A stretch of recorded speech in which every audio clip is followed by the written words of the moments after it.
শ্রদ্ধেয় দাদারাও মায়েরা সকলকে আমার সশ্রদ্ধ জয়গুরু জানাই।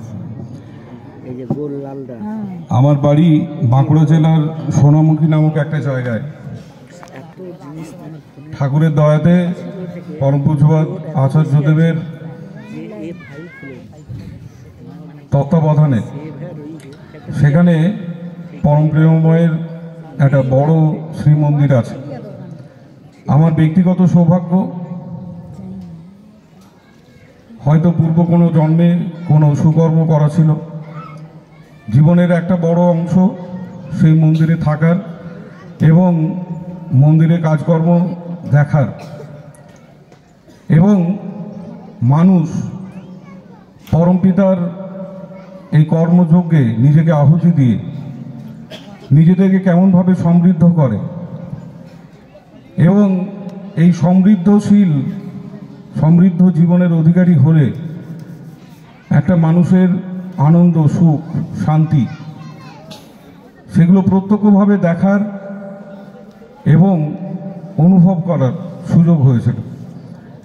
গত প্রায় 19 বছর ধরে আমি সেই মন্দিরে থাকি। তিনি দয়া করে একটা দায়িত্ব দিয়েছেন, নিজের যোগ্যতা অনুযায়ী সেই দায়িত্বকে পালন করার চেষ্টা করি।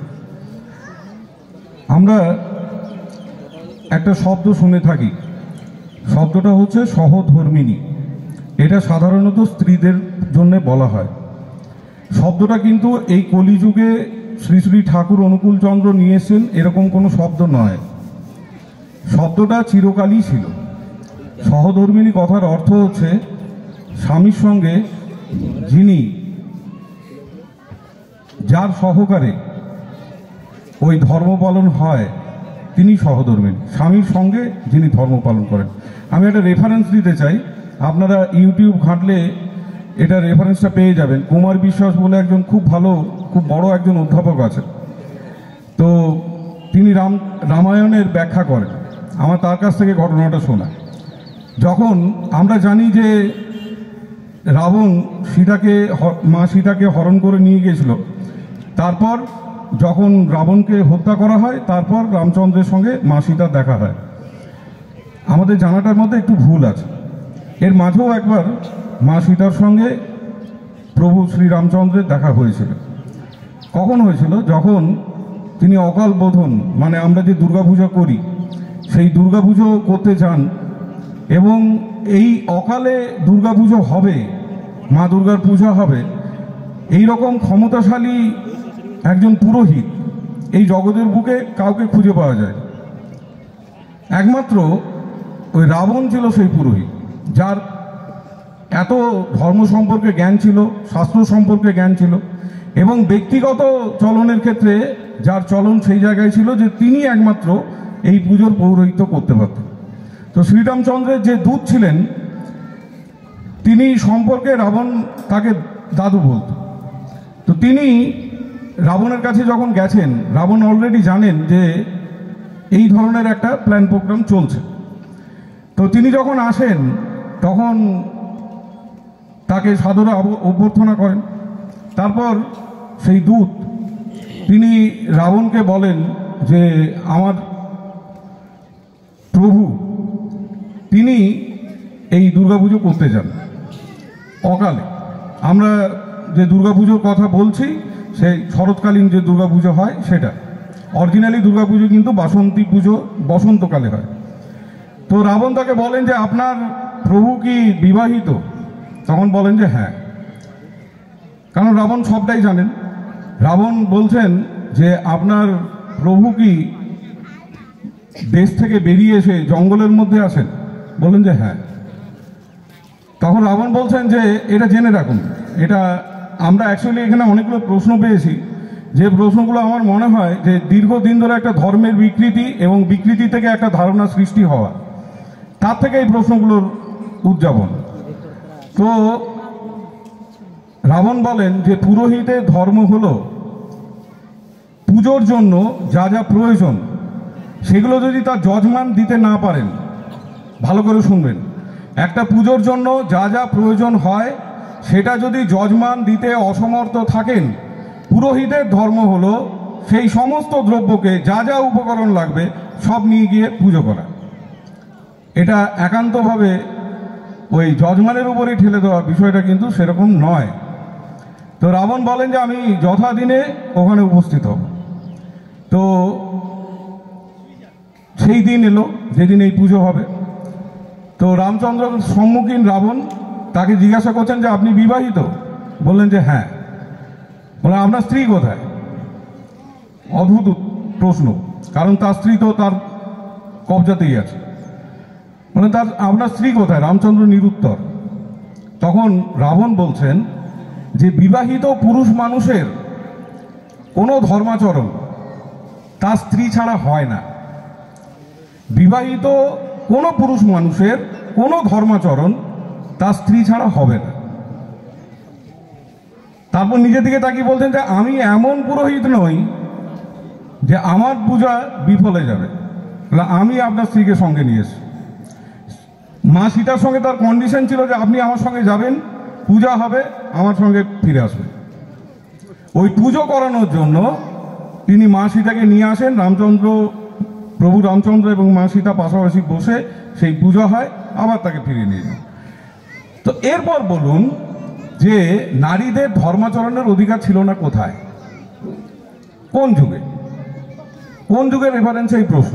আমি বললাম না যে একটা দীর্ঘদিনের বিকৃতি থেকে যে ধারণা সৃষ্টি হয়েছে তার থেকে এই ধরনের প্রশ্নগুলো আসে। প্রবলেমটা কোথায় জানেন?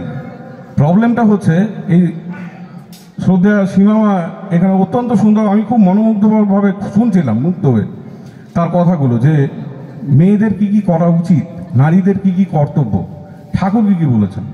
এখন অনেকে রাগ করেন, আমার মাও মাঝে মাঝে রাগ করত যে ঠাকুর যা বলেছে সব মেয়েদের জন্য, মেয়েদের জন্য এত নিয়ম, এত রেস্ট্রিকশন। আমার একটা সহজ সরল লজিক হচ্ছে যে আপনারা বাড়িতে ইমিটেশনের গয়নাগুলোকে সাধারণত ড্রেসিং টেবিলের উপর নামিয়ে রাখেন, কোনো অসুবিধা নেই তার। কিন্তু একই রকমভাবে কি সোনার গয়নাগুলো রাখেন? রাখেন না। তো সোনার গয়নাগুলোকেও ড্রেসিং টেবিলের উপর রাখবেন, সেগুলোকে মিনিমাম আলমারির লকারে, একটু বেশি দামি হলে ব্যাংকের লকারে, তাই না? কারণ সেগুলো খুব দামি। আপনারা মায়েরা, নারীরা অত্যন্ত দামি, তাই সহজে আপনাদেরকে ওই ড্রেসিং টেবিলের উপর রাখার মতো সহজলভ্য করে দেওয়া, উইদাউট কোনো নিয়ম, উইদাউট কোনো রেস্ট্রিকশন। দামি জিনিসের জন্যই রেস্ট্রিকশন থাকে। যা দামি বস্তু হয়, আপনারা বস্তুও নয়, বস্তুর সৃষ্টিকারী। এই নারী, ঠাকুর বলছেন নারী হতে জন্মে জাতি, এত বড় দরজা, এত বড় উপাধি। তো যাই হোক, পরম প্রেমময় শ্রী শ্রী ঠাকুর অনুকূল চন্দ্র এই কলিযুগে তিনি যে পুরুষোত্তম রূপে এলেন, যেটাকে আমরা বিশ্বাস করি, এবং তিনি এক অদ্ভুত ধারা দেখালেন। কেষ্টদার কথা হচ্ছিল, কেষ্টদা একবার জিজ্ঞাসা করছেন যে ঠাকুর শ্রীরামচন্দ্র এলেন রাবণকে মারতে, শিশুপাল মহিরাবণকে মারতে, তারপরে আমাদের কুম্ভকর্ণকে মারতে, এদেরকে বধ করতে। শ্রীকৃষ্ণ এলেন শিশুপাল, জরাসন্ধ, কংস, এদেরকে বধ করতে। আপনি কাকে বধ করতেন? ঠাকুর বলেছিলেন যে আমি বধ করতে আসি, আমি এসেছি বশ করতে। তারপরে বললেন যে যদি এখন বধ করতে যাই, যদি বধ করতে যাই তাহলে গা উজাড় হয়ে যাবে। বললেন কম্বলে রোয়া মাছলে কম্বলটার আর কিছু থাকে না, আমি এসেছি বশ করতে। কি দিয়ে বশ? ভালোবাসা দিয়ে, ভালোবাসা দিয়ে। এই যে ভালোবাসা কেমন, একটা ছোট্ট গল্প বলি, ঘটনা। পরম পূজ্যপাদ শ্রী শ্রী দাদা এবং পূজনীয় বড় বৌরানীমা, দুই জনের মধ্যে কথাবার্তা হচ্ছে, শ্বশুরমশাই এবং বৌমা। সেখানের এই ঘটনার একমাত্র সাক্ষী পরম পূজ্যপাদ বর্তমান আচার্যদেব। তো শ্রী শ্রী দাদা তাকে জিজ্ঞাসা করছেন যে বলতো তোকে সব থেকে বেশি কে ভালোবাসে? বড় বৌরানীমা জিজ্ঞাসা বলছেন এই উত্তরে যে বাবা তুমি। তখন শ্রী দাদা বলছেন যে কেন? বড় বৌরানীমা বলছেন যে এই জগতে আমার সঙ্গে যাদের সম্পর্ক আছে তাদের প্রতি আমার যা দায়িত্ব কর্তব্য সেগুলোকে যদি পালন করি তাহলে তাদের থেকে রিয়াকশানটা ঠিক আছে। যদি দায়িত্ব কর্তব্যে কোনো অবহেলা হয় তাহলে তাদের কাছ থেকে একটা অন্য ধরনের রিয়াকশন আসে, যেটাতে বোঝা যায় যে তারা খুশি নয়। তারপরই বলছেন যে এই জগতে একমাত্র মানুষ আমার জীবনে তুমি, যার প্রতি আমার দায়িত্ব কর্তব্য পালন করলেও তুমি যেমন, পালন না করলেও তুমি তেমন। তোমার কাছ থেকে আমি সবসময় একই রকম পাই। পরম পূজ্যপাদ শ্রী বর্তমান আচার্যদেব তিনি পরবর্তীকালে এই ঘটনাটাকে সকলের সামনে তুলে ধরেছিলেন এবং তিনি সেখানে একটা কথা বলেছিলেন যে ভালোবাসার মধ্যে কোনো শর্ত হয় না, ভালোবাসা শর্তহীন। আমি কিছু পেলে আমি তোমাকে কিছু দিতে পারি, এটা ভালোবাসা না, এটা লেনদেন, ব্যবসা। কিছু পেলে কিছু দেব।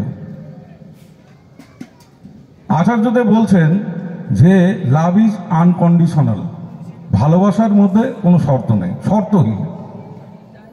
আমরা কি ভাবতে পারি যে আমার জীবনে এমন কোনো একটা মানুষ আছে যে মানুষটা উইদাউট কোনো, আমার প্রতি তার কোনো আশা প্রত্যাশা বিনিময়, সেই মানুষটা আমার মঙ্গলার্থে আমাকে ভালোবাসতে পারে, আমার প্রতি ডেডিকেটেডলি কাজ করতে পারে?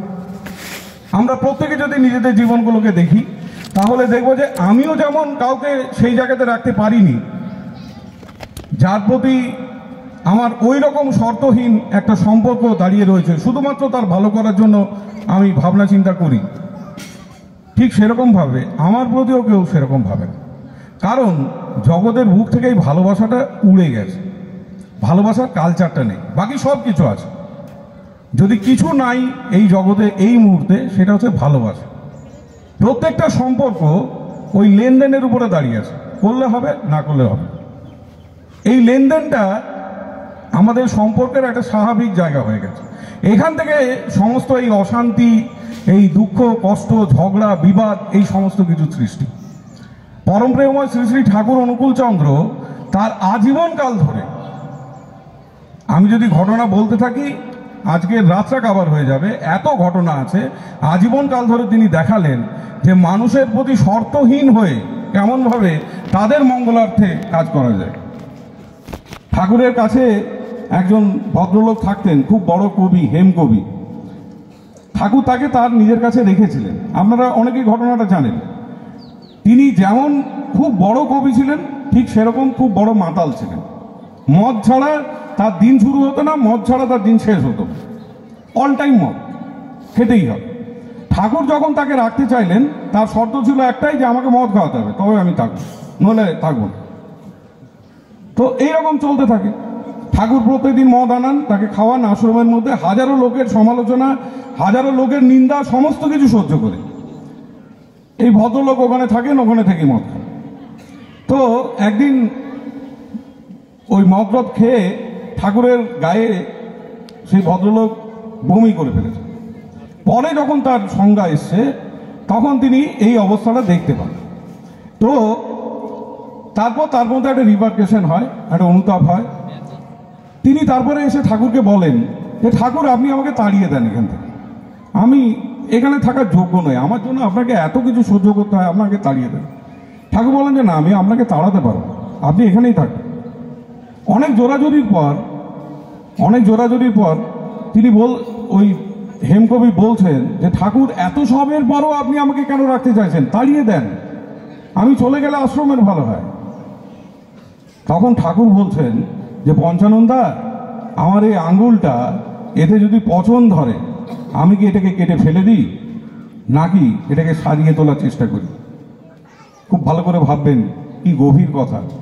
আমার এই আঙ্গুলটা, এটা যদি পচন ধরে আমি কি এটাকে কেটে ফেলে দিই, নাকি এটাকে সারিয়ে তোলার চেষ্টা করি?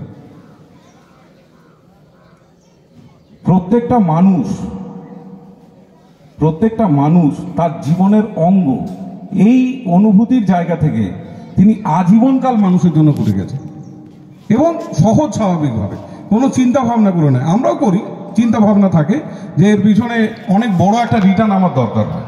প্রবলেমটা এখানে, স্বাভাবিক এই জীবনটার অধিকারী আমরা নই। একটা মানুষ, তার একটা অবস্থান আমার জীবনে আছে, আমারই জীবনের অঙ্গরূপে। ঠাকুর যে বললেন যে অন্যের বাঁচাই নিজে থাকে, ধর্ম বলে জানিস তাকে, মানেটা কি? অন্যকে বাঁচানোর মধ্যে দিয়ে নিজে থাকাটা হয়, অন্যকে না বাঁচালে নিজে থাকাটা হয় না। অন্যকে যদি না বাঁচায় আমি নিজেও বাঁচতে পারবো না। আমরা এই যে এতক্ষণ ধরে যাজনের কথা হচ্ছিল, ডিবি ওয়ার্কসের কথা হচ্ছিল, আমার একটা নিজস্ব চিন্তা ভাবনা বলুন বা একটা নিজস্ব অনুভূতি বলুন, আমি যাজনটাকে একটু অন্যভাবেও দেখি। সেটা হচ্ছে যজন মানে যদি নিজে পরিপালন করার মধ্যে দিয়ে উন্নত হওয়া হয়, তাহলে কোথাও একটা প্রশ্ন আসে যে সেই যে উন্নতিটা আমি লাভ করলাম, সেই যে নিয়মের অধিকারী হলাম, সেই নিয়মটা আমার জীবনে টিকবে তো? সেটাকে টেকানোর জন্য আমি সিকিউর ব্যবস্থা কি করছি? আমার মনে হয় এই কারণে যাজন করতে হয়। যেমন ধরুন, ঠাকুর একটা বাণী আছে, ঠাকুর বলছেন সিগনি ছেড়ে ধোয় না হাত, বক্ষ রোগের হয় উৎপাত। মানে নাকে হাত দিলে হাত ধুতে হয়, নইলে বক্ষ রোগ, বিভিন্ন যে রোগ হয়, টিবি এইসব হতে পারে। ঠাকুর এটা বাণীর মধ্যে বললেন, ভালো কথা। আমি শুনলাম, নিজের জীবনে পালন করলাম, যজন করলাম, যজন করলাম, জেনে পালন করেছি, যজন করেছি, ভালো কথা। কি ধারণা যে এরপর আমার বুকে রোগ হবে না? হবে। কেন হবে? যদি আমি এই বাণীটাকে আমার স্ত্রীকে না শেখাই, আমার পরিবারের বাকি লোকগুলোকে না শেখাই, যদি না শেখায়, তাহলে তারা নিজেদের নাকে হাত দেবে, সেই হাতে আমাকে খাবার দেবে। আমি নিজে পালন করলেও সেই রোগ কিন্তু আমার মধ্যে আসবে। তাই নিজে যা যজন করেছি, এটা আমার অনুভূতির কথা আমি বলছি, নিজে যা পালন করেছি সেটাকে প্রথমে দায়িত্ব হচ্ছে যে সাংসারিকভাবে সেটা একটা নিয়মে পরিণত হোক, তারপর সামাজিকভাবে নিয়মে পরিণত হোক। যদি না হয়, আমার নিজের করাটাও কিন্তু সিকিউর নয়। অ্যাকচুয়ালি কাউকে যাজন করছি মানে সেই মানুষটা তার পর মুহূর্ত থেকে যজন করবে, এটা আমার চাহিদা। আমি কাউকে যাজন করছি মানে আমি চাইছি যে সেই মানুষটা যজন করবে। আর আমি যজন করছি মানে আমি নিজেকে যাজন করছি যে ঠাকুরের পথে চলতে হবে, ঠাকুর যেমন করে বলেছেন সেইভাবে চলতে হবে। এই যে যজন যাজন ইষ্টভৃতির যে কালচার ঠাকুর নিয়ে এলেন, এই কালচারটা করার মধ্যে দিয়ে আমাদের অনুপম ভাই বলছিল খুব সুন্দর করে যে মধুকরী ঠাকুর বলছেন যে নিজ হাতে গুরু সেবা না করলে অহংকার পাতলা হয় না, নিজ হাতে গুরু সেবা করলে অহংকার পাতলা হয়, অভিমান দূরে যায় আর হৃদয়ে প্রেম আসে। প্রেম আসতে গেলে নিজেকে নিজ হাতে গুরু সেবা করতে হবে। কারণ হচ্ছে অহং। এই অহং হচ্ছে আমাদের জীবনের সব থেকে বড় বাধা, সব থেকে বড় শত্রু। আমি ভাব, এই আমি ভাবটাই আরেকজনকে ওই রিলেশনশিপে রাখতে দেয় না যেখানে ওই শর্তহীন হয়ে তার ভালোটা চাওয়া যায়, যেখানে কোনো প্রত্যাশা থাকে না, কোনো প্রতিদানের আশা থাকে না। এই যে ইষ্টভৃতি করা, নিজ হাতে গুরু সেবা করা, শিবাজি আমরা সকলে জানি খুব বড় রাজা ছিলেন। তার জীবনের একটা ঘটনা আছে, আমাকে খুব অনুপ্রাণিত করেছিল ঘটনাটা। বহুবার শুনেছিলাম কিন্তু কখনো ওইভাবে ভাবিনি। একদিন হঠাৎ করে ভাবনাটা এলো। তো ঘটনাটা হচ্ছে, শিবাজির গুরু ছিলেন রামদাস স্বামী। এই রামদাস স্বামী একদিন শিবাজির কাছে এসছেন। শিবাজি ঠিক করলেন যে রামদাস স্বামীকে দান করবেন। তো কি দান করবেন? এত বড় রাজা, অহংকার আছে। তো তিনি ঠিক করলেন যে আমার জীবনের সব থেকে বড় যে বিষয় সেটা হচ্ছে আমার রাজত্ব। আমি পুরো রাজত্বটাই রামদাস স্বামীকে তিনি দান করলেন। গুরুকে একদম বসিয়ে দিলেন রাজত্বের হেড হিসেবে, সব রাজত্ব তার। এরপর হলো আসল খেলা। রামদাস স্বামী তাকে বলছেন যে ব্রাহ্মণকে দান করলে দক্ষিণা দিতে হয়, দক্ষিণা দাও। শিবাজি সঙ্গে সঙ্গে তাকাচ্ছেন মন্ত্রীর দিকে যে ওই তার যে ধনের ভাণ্ডার ছিল সেখান থেকে নিয়ে এসে গুরুকে দেবে দক্ষিণা। সঙ্গে সঙ্গে রামদাস স্বামী তাকে অবজেকশন দিচ্ছেন যে তুমি যেটার দিকে তাকাচ্ছ রাজকোষ, সেই রাজকোষ তো এখন আমার। রাজত্ব যদি আমার হয় তাহলে রাজকোষ আমার, সেখান থেকে তো তুমি দক্ষিণা দিতে পারো না। তখন শিবাজি বিপদে পড়লেন, এবারে দক্ষিণা কোথা থেকে দেবে?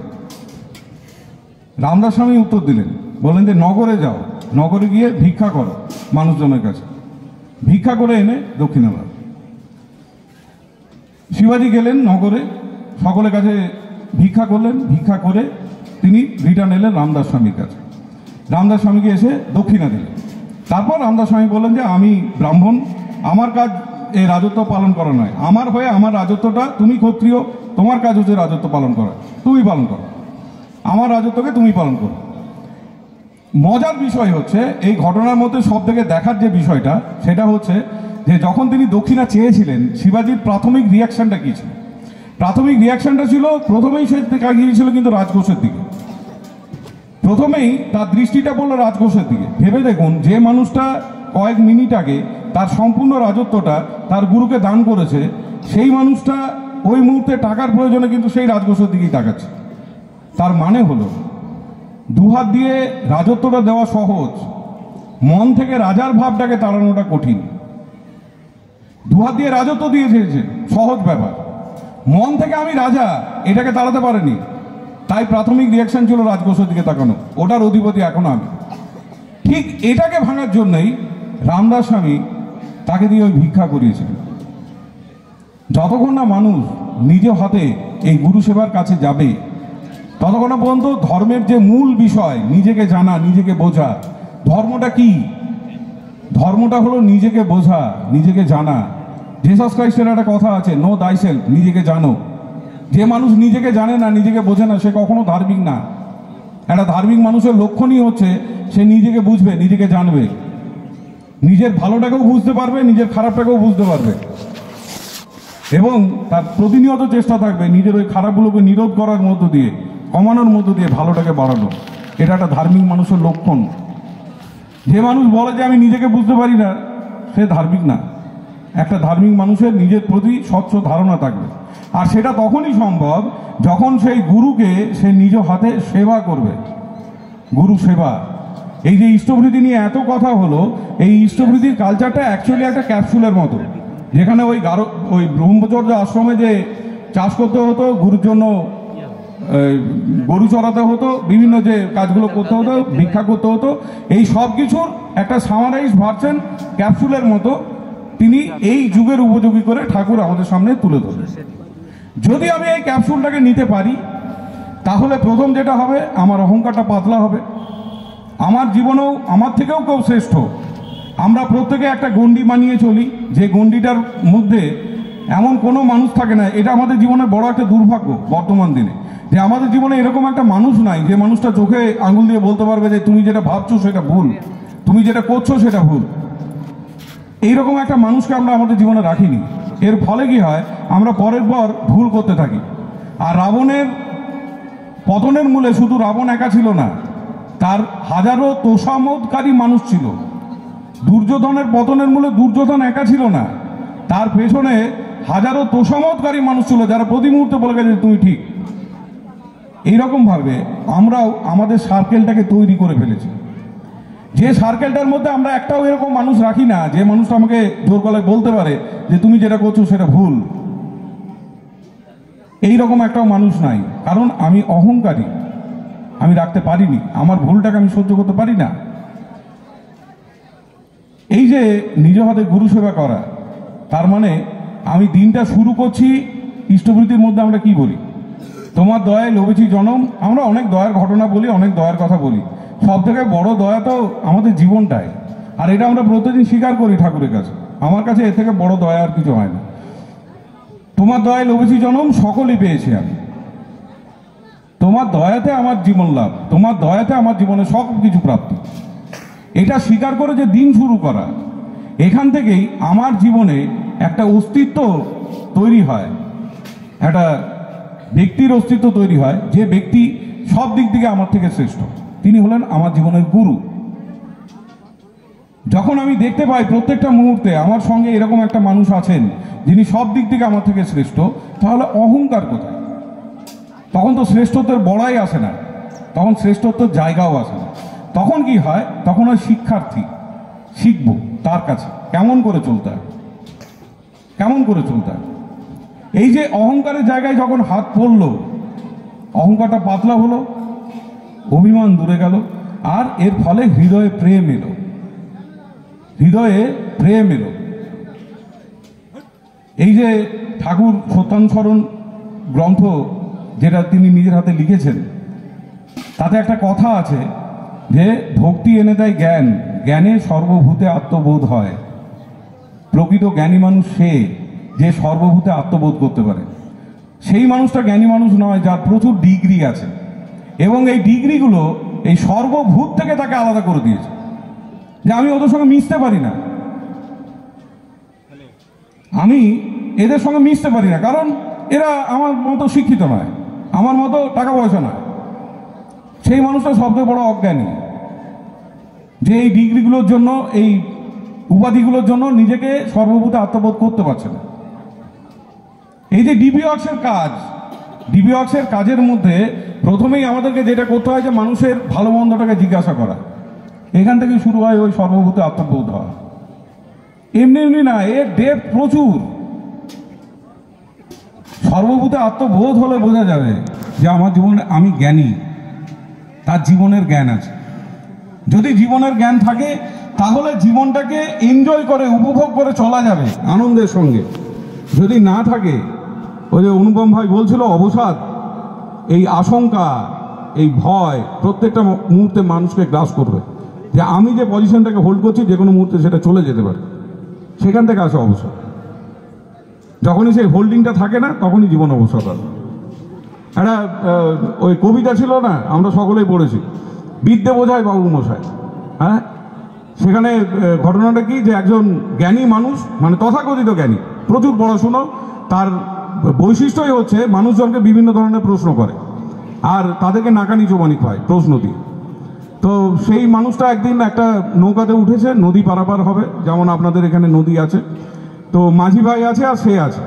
উঠেই তার স্বভাবজাত যা বৈশিষ্ট্য, সে প্রশ্ন করতে আরম্ভ করেছে যে বল, সূর্য কেন ওঠে, চন্দ্র কেন ওঠে, জোয়ার কেন হয়, ভাটা কেন হয়। মাঝি কিছুই বলতে পারে না, একটা করে প্রশ্ন বলতে পারে না, যে জানি না বাবু।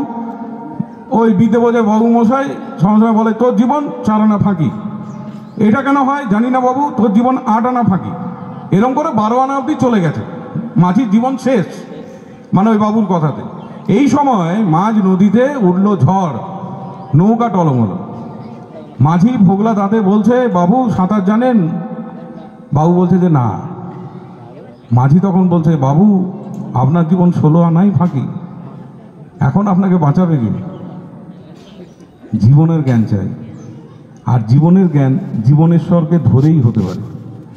জীবনেশ্বরকে ধরাটা তখনই সম্ভব যখন নিত্য সেবার মধ্যে দিয়ে আমি তার সঙ্গে সম্পর্ক যুক্ত হয়ে থাকব। তখন মানুষের জীবনে হয় সর্বভূতে আত্মবোধ। যখন মানুষ সর্বভূতে আত্মবোধ করে তখন আমি ওর জন্য কিছু করছি এটা নয়, ওর মধ্যে যে আমার আমিটা আছে, আমার যে অবস্থানটা আছে আমি সেটার জন্য করছি। তখন সেখানে কোনো, আমি যদি নিজের জন্য কিছু করি আমার কোনো প্রত্যাশা থাকবে? মানুষ প্রত্যাশাহীন হয়ে তখনই করতে পারে যখন সে নিজের জন্য কিছু করে। ঠাকুর এটাকেই সিম্পলিফাইড করলেন যে সর্বভূতে আত্মবোধ হয়, ভক্তি জ্ঞান, জ্ঞান থেকে সর্বভূতে আত্মবোধ। তখন সে দেখে না যে আমি রামসান যদুমধুর জন্য করছি, তখন সে এটা দেখে যে রামসান যদুমধুর মধ্যে যে আমিটা আছি আমি তার জন্য করছি। তখন আর প্রত্যাশা থাকে না, তখন সৃষ্টি হয় ওই ভালোবাসা নামক বিষয়টা। তাই এই ভালোবাসা, এই যে পরম প্রেমময় আমরা বলি, প্রেমের স্বরূপ ঠাকুর যেটা দেখিয়েছেন এটা হচ্ছে ওই সর্বভূতে আত্মবোধ। যে নিজের আঙুলটা যদি পচন ধরে সেটাকে সারাতে হয়, কেটে ফেলতে নেই। আমরা এতটাই বোকা, নিজের আঙুলে পচন ধরলে সেটাকে কেটে ফেলার চেষ্টা করি, সারাতে যায় না, তারপর সারা জীবন আঙুল হারা হয়ে ঘুরি। ঠাকুর একটা সহজ সরল জীবনের পথ বললেন, যেটা হলো এই যজন যাজন ইষ্টবৃত্তি। এই যজন যাজন ইষ্টবৃত্তি কালচারটাকে আমরা যত করতে থাকবো, ইষ্টবৃত্তি দিয়ে দিন শুরু হবে, চলতে ফিরতে নাম জপ হবে, ঠাকুরের বিষয়ে জানা হবে, নিজের জীবনে পালন করা হবে, এবং সেই পালন করাগুলোকে মানুষের সামনে তুলে ধরা হবে যুক্তি সহকারে, যাতে তারাও চলার পথটাকে খুঁজে পায়। এটা একটা মানুষের জীবনে সিস্টেম তৈরি করে, যে সিস্টেমটা মানুষটাকে যে কোনো মুহূর্তে যে কোনো জায়গাতে, এর মূর্ত রূপ যদি বলেন, আমার কাছে একটাই উদাহরণ, তিনি হলেন আচার্যদেব। আপনারা সবাই নিশ্চয় একসঙ্গে দেবঘর যায়নি কোনোদিন, যে সবাই একসঙ্গে একই মুহূর্তে উপস্থিত হতে পারে কাকতালীয়ভাবে, কিন্তু ম্যাক্সিমাম টাইমই আলাদা আলাদাই গেছি। কখনো কাউকে বলতে শুনিনি যে আচার্যদেবকে দেখলাম খুব আশঙ্কার মধ্যে, আচার্যদেবকে দেখলাম খুব দুঃখের মধ্যে, তার মুখের হাসি নেই, তিনি আনন্দের মধ্যে নেই, একটা মানুষের মুখে শুনিনি আজ অবধি। অথচ বিভিন্ন মানুষ বিভিন্ন সময়ে দেবঘর যায়। তার মানে তিনি সদা আনন্দের মধ্যে আছেন, সদা হেসেই আছেন, তার মধ্যে ভয়ের কোনো জায়গা নেই, তার মধ্যে অবসাদের কোনো জায়গা নেই। এটা হলো ওই যজন যাদু নিষ্ঠভৃতির যদি মুহূর্ত জীবন্ত রূপ বলতে হয় তাহলে তিনি হলেন তাই। তাই জীবনে আচার্য অনুসরণ করা প্রয়োজন। আমাদের শাস্ত্র বলে আচার্য দেবো ভব, পিতৃদেবো ভব, মাতৃদেবো ভব। অনেকে এই কথাটাকে ঘুরিয়ে বলেন পিতৃদেবো ভব, মাতৃদেবো ভব, আচার্য দেবো ভব। কথাটা তা নয়। কথাটা প্রথমে হচ্ছে আচার্য দেবো ভব, পিতৃদেবো ভব, মাতৃদেবো ভব। প্রথমে আচার্যের হও, তারপরে পিতার হও, তারপরে মাতার হও। এটা হলো সিকোয়েন্স। আচার্যের না হলে না পিতার হতে পারা যাবে, না মাতার হতে পারা যাবে। কারণ এই আচার্যই শেখান কেমন করে পিতার হওয়া যায়, মাতার হওয়া যায়। তাই আজকের এই শুভ দিনে আমি আর দীর্ঘায়িত করব না, এরপরও অনেক অনুষ্ঠান আছে। সকলে আমরা এই যজন যাজন ইষ্টভৃতি নিজের জীবনে পালন করে চলার চেষ্টা করব।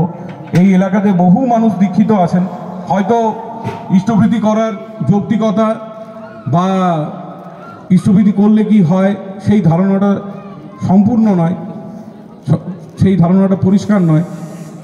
যদি এখানের এই আলাপ আলোচনার মধ্যে দিয়ে কোনো যুক্তি খুঁজে পান ভালো, যদি না পান এখানে অনেক জ্ঞানীগুণী মানুষরা থাকেন, বিশেষ করে এই মন্দিরে যিনি দায়িত্বপ্রাপ্ত মানুষটি। পয়সা পেয়েছি, বাড়ি পেয়েছি, গাড়ি পেয়েছি, কোনো কিছু আমরা পাইনি।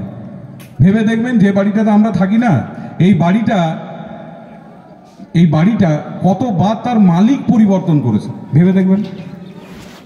আপনি আমি সকলেই যে বাড়িটার মধ্যে থাকি সেই বাড়িটা নিজে নিজে কতবার মালিক পরিবর্তন করেছে আপনি গুণে শেষ করতে পারবেন না। আর আমরা দাবি করি যে এই বাড়িটা আমার। এটা এটা আমাদের বোকামির একটা চরমতম লক্ষণ। এই বাড়িটা ভেবে দেখবেন একটা জায়গা কতবার তার মালিক পরিবর্তন করে, কিন্তু আমরা কোনোদিন বলতে পারবো না যে এই জায়গাটা আমার, কারণ এটাকে আমি নিয়ে যেতে পারবো না, ও থাকবে। তাই আমার বলে যদি কিছু আছে তাহলে কাজকর্মের মধ্যে যে ভাবগুলো তৈরি হয় সেগুলো। ঈশ্বর আমাদেরকে একটা খুব মূল্যবান বিষয় দিয়েছেন, না টাকা, না পয়সা, না বাড়ি, না গাড়ি। এগুলো আজকে যদি না আছে আপনার জীবনে কালকে চলে আসতে পারে, যে কোনোভাবে আসতে পারে। ভাববেন না আজকে টাকা নেই। আমি এরকম উদাহরণ দেখেছি, আমাদের ওখানেই একটা ভিখারি ভিক্ষা করে 10 টাকা দিয়ে একটা লটারির টিকিট কাটলো, পরের দিন লোকটা কোটিপতি। যে 10 টাকা দিয়ে টিকিটটা কেটেছিল সেটাও অন্য মানুষের কাছ থেকে ভিক্ষা করা। আপনি কোন টাকা লজিকের কথা বলেন? আজকে নেই, কালকে আসতে পারে, কালকে আছে, পরশু চলে যেতে পারে। এগুলো সবই অনিত্য। ঈশ্বর আমাদেরকে যেটা দিয়েছেন সেটা হচ্ছে সময়, যেটা চলে গেলে আর ফেরত আসবে না। যেটা পেরিয়ে গেছে সেটা পেরিয়েই গেছে, আপনার আমার কারো ক্ষমতা নেই সেটাকে ফিরিয়ে আনার। তাই যদি বুদ্ধিমান হই, আমার জীবনে যতটা সময় আমি ঈশ্বরের কাছ থেকে অ্যালোটেড পেয়েছি সেটার বেস্ট ইউটিলাইজেশন সেটা আমি আমার জীবনে করব। একটা কথা ছোটদের শুনেছিলাম যে ঠকে শেখা। ভাবলাম যে কতবার ঠকবো, কতবার শিখবো। ঠাকুরকে ধরে শিখলাম, দেখে শেখা। কাকে দেখবো? আচার্যদেবকে দেখবো, যিনি জীবন্ত রূপে ঠাকুরের নিয়মবিধিকে পালন করে আমাদের সামনে তুলে ধরছে। দেখে শেখা। দেখে শিখলে কি হবে? সময় নষ্ট হবে না। আপনি একটা ভুল করবেন, আবার ফেরত আসবেন, আবার ঠিক করবেন, এর মধ্যে যে সময়টা চলে যাবে সেটা ফেরানোর ক্ষমতা থাকবে। কারণ সময় হচ্ছে সব থেকে দামি, এটা পেরিয়ে গেলে আর আসবে, বাকি সব কিছু জানতে পারবে। তাই সকলকে বলবো যে সময়ের বেস্ট ইউটিলাইজেশন করুন, এবং সেটা যিনি জানেন তার সান্নিধ্যে থেকে, তার নির্দেশাবলীর মধ্যে, এবং তাকে নিজের জীবনের কেন্দ্র করে যদি এটা আমরা করতে পারি, ভালোবাসার অধিকারী হব, প্রেমের অধিকারী হব, জীবনটাকে বুঝতে পারবো। নচেত ওই রত্নাকরের মতো শুনতে হবে। সব থেকে বেস্ট উদাহরণ, যখন রত্নাকরকে নারদ বলল যে তুমি এত সব যে করে বেড়াচ্ছ, এইসব পাপের দায়িত্ব কে নেবে? এই পাপ ভোগগুলো কে করবে? রত্নাকর বললো যে কেন? বাড়ির লোকগুলো। নারদ বললো যে যাও জিজ্ঞাসা করো। প্রথমেই যে বউকে জিজ্ঞাসা করেছিল যে আমি যে এত সব পাপ টাপ করে তোমাদের পেট প্রতিপালন করছি, তাহলে এর দায়ভারগুলো তোমরাও নেবে তো? বলে যে কেন নেবো? তুমি তোমার দায়িত্ব পালন করছো, আমরা কেন নিতে? ওই হলো উত্তর। আপনি আমি যা নয় তাই করে চলতে পারি জীবনে, কিন্তু এর সম্পূর্ণ দায়ভার হচ্ছে আমাদের। এই ব্যাপারে কেউ ভাগ নেবে না। আর জীবনে যদি প্রাপ্তি হয় তাহলে এটাই। তাই প্রাপ্তিটা ভালো হোক, প্রাপ্তিটা ভালো হোক, সেই ভালো হতে গেলে ভালো পথে চলতে হবে, নিয়ম অনুযায়ী চলতে হবে। নিয়মকে বাদ দিয়ে দুনিয়ার বুকে টিকে থাকা যায় না। দুনিয়ার বুকে টিকে থাকতে গেলে নিয়মকে পালন করতে হবে। আর সেই নিয়মকে পালন করার জন্যই দীক্ষা নেওয়া, নিয়মকে পালন করার জন্যই ইষ্টবৃদ্ধি করা, নিয়মকে পালন করার জন্যই নাম ধ্যান করা, নিয়মকে পালন করার জন্যই যজন যাজন এগুলোকে প্র্যাকটিস করতে থাকে। এইগুলো আমরা পালন করে চলবো। এই আশা পরমপিতা নাথুর চরণে রেখে সকলে মঙ্গল প্রার্থনা করে শেষ করি। সকলে ভালো থাকবেন। জয় গুরু।